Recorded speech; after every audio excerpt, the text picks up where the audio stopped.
யோசனை உங்களை பாதுகாக்கும். நல்ல யோசனை உங்களை ஆசீர்வதிக்கும். நல்ல யோசனை உங்களை தீங்குக்கு தப்ப பண்ணும். நல்ல யோசனை உங்கள் வாழ்வை வளமாக்கும். நல்ல யோசனை உங்கள் வாழ்க்கையை செழிப்பாக்கும். வேதத்தில் நாகமான் என்கிற ஒரு பெரிய படைத்தலைவர் இருந்தார். பெரிய குஷ்டரோகி. அது எனக்கு பிரமிப்பா இருந்தது. இந்த நாகமான் அந்த சீரிய தேசத்திலிருந்து இஸ்ரவேல் தேசத்துக்கு வர காரணம் யார் தெரியுமா? அவருடைய வீட்டிலே வேலை பார்த்த ஒரு சிறு பணிப்பெண். ஒரு பெரிய படைத்தலைவன் யார் வார்த்தையை நம்பி வருகிறார் சொல்லுங்க பார்க்கலாம். ஒரு சின்ன பணிப்பெண் சொல்ற ஒரு வார்த்தையை நம்புகிறார். அன்பு தேவ பிள்ளைகளே, யாராவது ஒரு சின்ன பிள்ளை உங்களுக்கு நல்ல யோசனை சொன்னா கேட்கிறதே இருக்கா? யாராவது ஒரு சின்ன பிள்ளை உங்களுக்கு நன்மைக்கு ஏதோ ஒரு யோசனை சொன்னா கேட்கிற பக்குவம் நமக்கு இருக்கா? நம்ம என்ன நினைப்போம், போய் வேலையை பாருப்பா. பெரிய யாராவது இருந்தா வரட்டும்.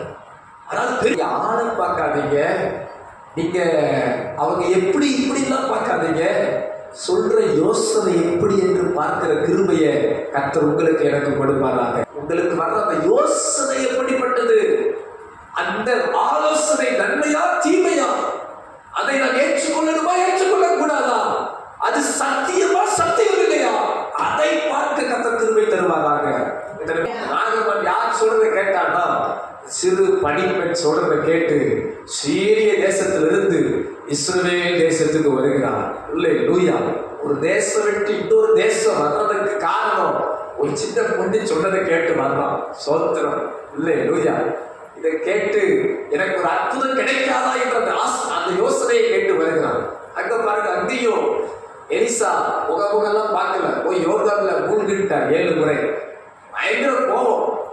இந்த எனக்கு ஒரு ஜெபம் பண்ணல, ஆசீர்வதிக்கல, கைய வைக்கல, இப்படி சொல்லிட்டாரே அப்படின் போது அந்த வேலைக்காரன் அழகா சொல்லுவான், ஐயா உங்கள்கிட்ட என்னென்னவோ பெரிய காரியம் சொன்ன செஞ்சிருப்பீரு, சின்ன காரியம் அது உங்க நன்மைக்கு தானே சொன்ன, உங்க ஆசீர்வாதத்துக்கு தானே சொன்ன, 7 முறை மூழ்கிறதுல என்ன ஆக போகிறது, போய் செய்யலாமே என்று சொன்ன உடனே மறுபடியும் பாருங்க, இந்த நாகமானுக்குள்ள இருக்கிற உள்ளம் நான் கண்டிக்கிறேன், சந்தோஷப்படுகிறேன்.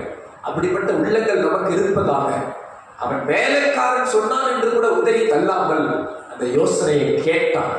நான் கொஞ்சம் சிந்திச்சு பார்க்கிறேன்.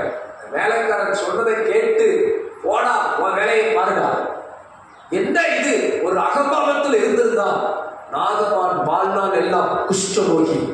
இன்றைக்கு நான் தாழ்மையாய் சொல்கிறேன், யோசனையை கேட்க மனதில்லாதவர்கள் வாழ்நாள் எல்லாம் ஒரு குஷ்டரோக வாழ்க்கையை வாழ்வார்கள்.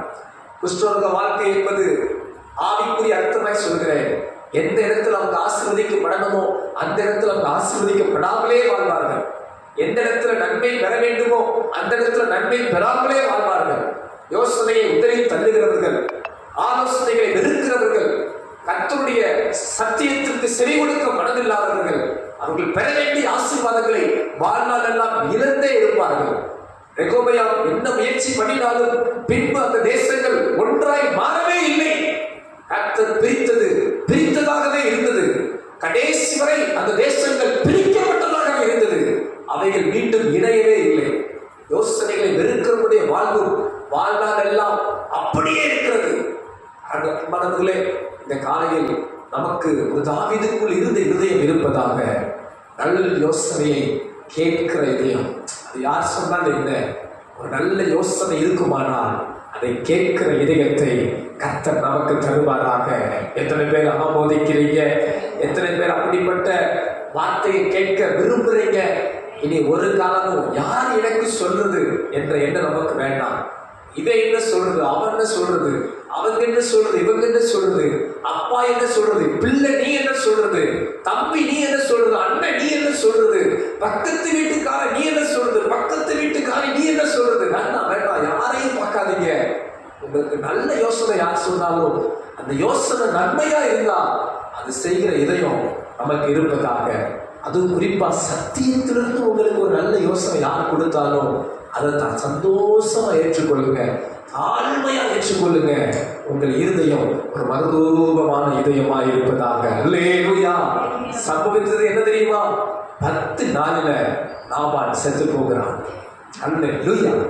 தாவீது கொலை பண்ணியிருந்தான், தாவீது அவனை வெற்றிருந்தான், அவனுக்கு ஒரு நாள் என்னைக்காவது ஒரு நாள் உள்ளத்துல சொல்லிக்கொண்டே துக்கமா இருந்து கொண்டே இருக்கும். வாழ்நாள் எல்லாம் ஒரு துக்கம் இருந்து கொண்டே இருக்கும். பாருங்க, பின்பகுதி நீ வீட்டுல போய் வாசிங்க. அவன் குற்றத்தை கர்த்தர் அவன் தலையிலே திருப்பினான். கர்த்தருக்கு ஸ்தோத்திரம் என்று தாவீது கர்த்தரை மகிமைப்படுத்துகிறான். ஹல்லேலூயா. அன்பு தேவ பிள்ளைகளே, நீங்க நல்ல யோசனையை கேட்டு நடங்க.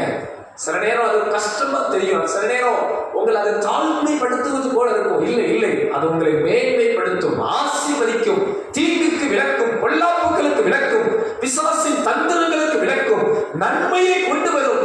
வாழ்நாள் எல்லாம் உங்களுக்கு ஒரு பெரிய ஆசீர்வாதத்தை கொண்டு வரும். நாகமான் வாழ்நாள் எல்லாம் அதன் பின்பு அவன் சரீரம் சுத்த சரீரம், சுகமான சரீரம், நலமான சரீரம், பார்ப்பவர்கள் எல்லாம் மகிழ்ச்சி அடைகிற சரீரம்.